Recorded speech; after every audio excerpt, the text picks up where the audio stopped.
데이비드 이글먼은 미국 스탠포드 대학교의 신경과학과 교수이자 베스트셀러 작가이다. 사이언스와 네이처의 다수의 논문을 발표했다. 뇌가소성, 시간지각, 공감각, 신경법학 분야를 연구하고 있다. 데이비드 이글먼은 이렇게 말했다. 뇌종양과 같은 물리적인 변화든 지식 습득을 통한 의식적인 변화든 뇌가 변하면 의사결정이나 취향, 갈망도 변한다. 뇌에 존재하는 화학물질의 균형이 약간만 흐트러져도 행동에 큰 변화가 일어난다. 유전자와 환경의 조합이 뇌와 행동에 중요한 영향을 미친다. 설령 나쁜 유전자의 조합을 갖고 있더라도 어린 시절 학대를 받지 않았다면 폭력을 휘두르지 않을 것이다. 마찬가지로 좋은 유전자의 조합을 갖고 있다면 어린 시절 심하게 학대받았다 해도 반드시 폭력을 대물림하는 것은 아니다. 당신의 머리는 주어진 환경에 달려있다. 인코그니토, 익명에 보이지 않는 나라고 말하는 나는 누구인가? 우리 몸의 신경회로는 인류가 진화하는 동안 직면했던 문제를 해결할 수 있도록 자연 선택적으로 빚어졌다. 뇌 또한 비장이나 눈처럼 진화라는 압박에서 자유롭지 못하다. 의식 또한 마찬가지다. 당신이 헤드라인을 읽을 때쯤이면 이미 중요한 일은 일어났고 거래는 성사된 뒤다. 그런데도 당신은 뇌에서 벌어지는 일에 거의 접근하지 못했다. 하나의 아이디어를 내놓기 위해 뇌 안의 무수한 신경회로는 2시간, 수일 혹은 수년이 넘도록 정보를 통합하고 새로운 조합을 시도해왔다. 뇌의 3분의 1이 시각에 배정되어 있다는 사실을 알고 있는가? 뇌는 일반적으로 어떤 것의 대부분을 알 필요가 없다. 단지 어떻게 필요한 데이터를 가져올지만 알면 된다. 뇌는 무언가를 알아야 할 필요성에 따라 움직인다. 모든 정보를 내면에 저장할 이유도 없다. 당신이 무언가를 보려면 뇌의 예측과 입력되는 데이터가 일치해야 한다. 뇌는 예측한 내용과 입력된 감각을 적극적으로 비교한다. 이로 인해 더 큰 개념을 이해할 수 있다. 감각에서 얻을 수 있는 첫 번째 교훈은 그것을 맹신하지 말라는 것이다. 당신이 무언가를 사실이라고 믿거나 사실이라 알고 있다 해도 그것은 사실이 아닐 수 있다. 결국 우리는 외부에 있는 것들을 거의 인식하지 못한다. 차선 변경 같은 일상적인 행위를 기억하는 능력을 절차적 기억이라 부른다. 이는 암묵 기억 중 하나로 무의식에 의해 통제되는, 다시 말해 의식적으로 접근할 수 없는 기억을 말한다. 자전거 타기, 신발끈 묶기, 타이핑하기, 전화하면서 주차하기 등 자기도 모르게 몸에 밴 행동들이다. 뇌의 지식과 우리의 인식 사이에는 커다란 갭이 존재한다. 외현 기억은 특정 사건을 기억한다고 스스로 의식하는 기억을 말한다. 무의식적인 자기에는 특정인이나 물건에 대한 선호를 넘어서서 거주지나 직업을 선택하는 데에도 미묘한 영향을 미친다.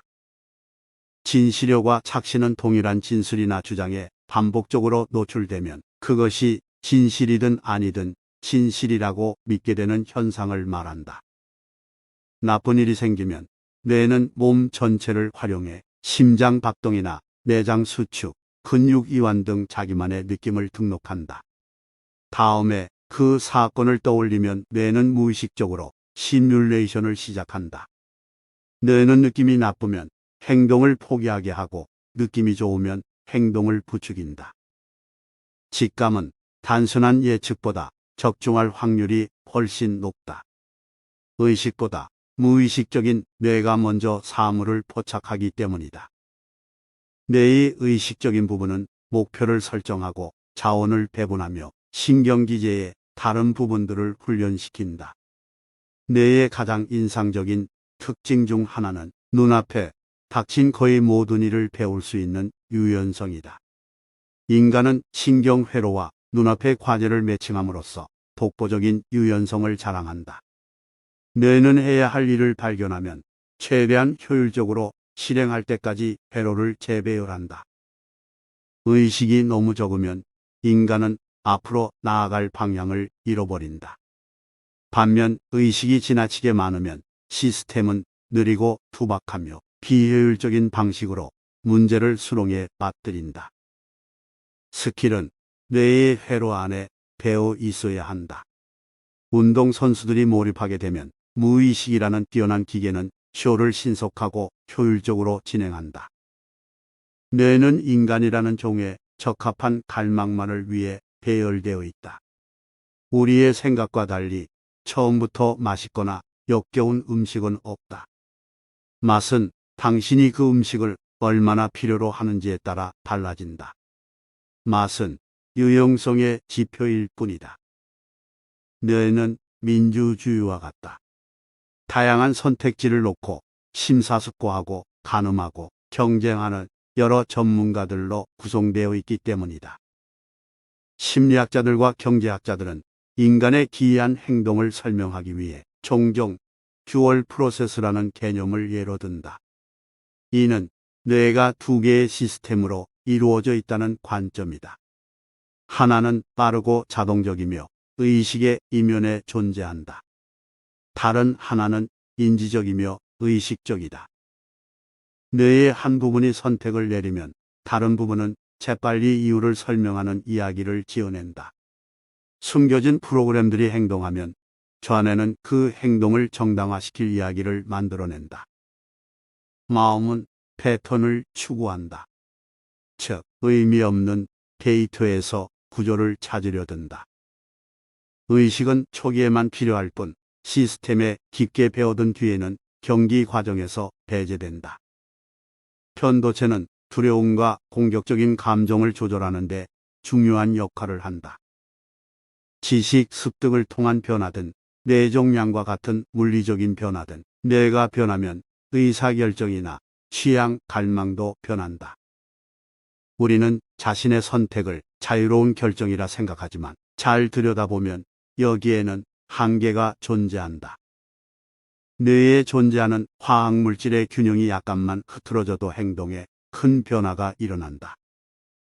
당신의 머리는 주어진 환경에 달려 있다. 유전자와 환경의 주된 공통점은 둘 다 자신이 선택할 수 없다는 것이다.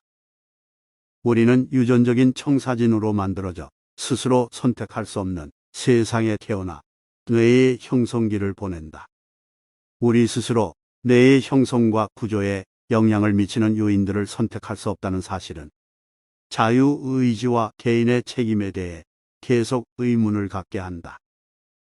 연구 결과 뇌는 사람들이 의식적으로 충동을 느끼기 훨씬 전에 이미 결정을 내리고 있었다. 인간의 전전두엽 피질은 20대 초반까지는 완전히 발달하지 못한다. 전두엽은 때때로 사회화 기관이라 불린다. 사회화된다는 것은 가장 기본적인 충동을 억누르는 회로가 발달되었다는 뜻이다. 무엇이 됐든 사람들의 능력은 대단히 넓은 분포를 보인다. 즉, 인간은 동등하게 만들어지지 않았다. 각각의 유전자와 개인적인 내력은 뇌를 전혀 다른 모양으로 만든다. 당신의 가장 근원적인 성향은 신경회로에 하나하나 새겨져 있다. 그리고 당신은 거기에 접근할 수 없다. 당신은 이유를 모르면서도 왠지 특정한 것들을 더욱 매력적으로 여길 것이다. 자신을 알려면 알기라는 개념을 확보해야 한다. 자신을 알려면 의식이 뇌라는 집에서 작은 방 하나만 차지하고 있다는 것을, 주어진 현실을 거의 통제하지 못한다는 사실을 염두에 두어야 한다. 당신이 누구인지를 결정하는 핵심은 당신의 뇌에 달려있는 것이다. 당신의 인지에 영향을 미치는 것은 신경 전달 물질만이 아니다. 호르몬도 마찬가지다. 인간과 동물을 이루는 기본적인 구성 요소는 동일하지만 배열이 다르다. 유전자와 환경의 조합이 최종 결과에 중요한 영향을 미치는 것이다. 설령 나쁜 유전자의 조합을 갖고 있더라도 어린 시절 학대를 받지 않았다면 폭력을 휘두르지 않을 것이다. 마찬가지로 좋은 유전자의 조합을 갖고 있다면 어린 시절 심하게 학대받았다 해도 반드시 폭력을 대물림하는 것은 아니다. 어떻게 당신이라는 존재를 정의해야 하는가? 당신다움이 가장 집중적으로 밀집된 곳이 바로 뇌라고 생각하는 것이다.